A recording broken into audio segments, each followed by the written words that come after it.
আসসালামু দর্শক, স্বাগত জানাচ্ছি মোডার্ন স্পোর্টস 365-এ।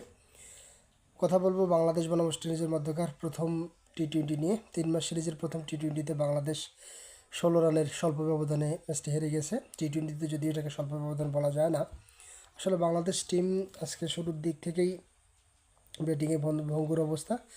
ওয়েস্ট ইন্ডিজ প্রথমে টস জিতে ব্যাট করতে নেমে নির্ধারিত 20 ওভারে 3 উইকেট হারিয়ে 165 রানের একটি মাঝারি মানের সংগ্রহ দাঁড় করায়, যেখানে বাংলাদেশ জবাবে ব্যাট করতে নেমে শুরুর দিকেই তাদের পাওয়ার প্লেতে কেন যেন মনে হলো তাদেরকে পাওয়ার প্লেতেই তারা 65 রান করে ফেলতে চায়, এরকম একটা টেন্ডেন্সি, যেটা বাংলাদেশ আসলে তাদের ওভার কনফিডেন্সের কারণে কিনা টানা 4টি সিরিজ টি-20 সিরিজ জিতেছে এবং পঞ্চম সিরিজের ধারাবাহিকতা রক্ষার জন্য প্রথম টি-20 জয়লাভ করা অত্যন্ত গুরুত্বপূর্ণ ছিল।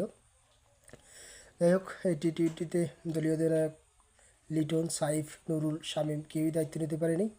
শেষের দিকে লোয়ার অর্ডারের ব্যাটসম্যান তানজিম হাসান সাকিব এবং নাসুম ছোট দুটো কেমিও খেলেছিল। নাসুম 20 রানের এবং তানজিম হাসান সাকিব 33 রান করে 27 বল থেকে।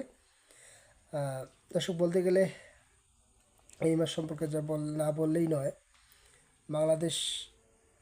বাংলাদেশের প্রথম সারির কিছু গণমাধ্যম থেকে জানা যাচ্ছিল যে এই মাঠ 200 রানের মাঠ, এখানে রান হবে। তবে ওয়েস্ট ইন্ডিজের ব্যাটিং শুরুর দিকে দেখে মনে হচ্ছিল যে আসলেই এখানে উইকেটে টার্ন বাউন্স দুটোই আছে, স্পিনাররা সহায়তা পাচ্ছে, যেখানে আসলে 200 করার মতো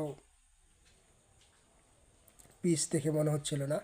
ওয়েস্ট ইন্ডিজ শুরুর দিকে অত্যন্ত দেখে শুনেই খেলেছিল, শেষের দিকে তাদের পাওয়ার হিটার দুটো ক্যামিও ইনিংস খেলে দেয় এবং রোবমান পাওয়েল 28 বল থেকে 44 রানের ইনিংস খেলে তাদের 48 বল থেকে 83 রানের একটি বড় পার্টনারশিপের কারণে তারা এই রানটি সংগ্রহ করতে পারে। তবে বাংলাদেশের শুরুর দিকে তারা দায়িত্ব নিতে না পারার কারণে শেষের দিকে এই কলাপস।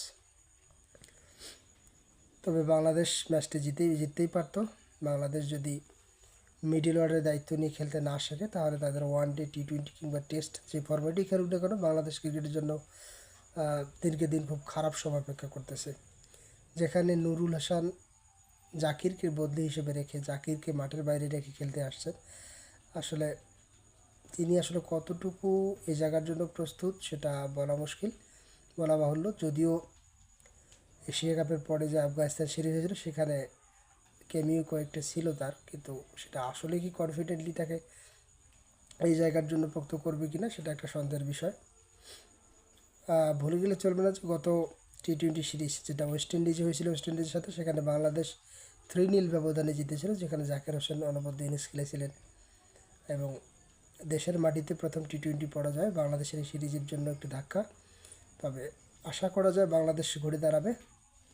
বাংলাদেশ টি-20তে ভালো একটি রিদমে ছিল এবং সেই রিদমটা ফিরিয়ে নিয়ে আসা তাদের লক্ষ্য। দ্বিতীয় টি-20 যদি তারা জিততে না পারে, তবে সিরিজ জয় থেকে ছিটকে যাবে এবং তৃতীয় টি-20 নাম রক্ষার ম্যাচেই হবে। আশা করব বাংলাদেশ ওয়েস্ট ইন্ডিজের সাথে টি-20 সিরিজটি জিতবে এবং ঘুরে দাঁড়াবে খুব তাড়াতাড়ি।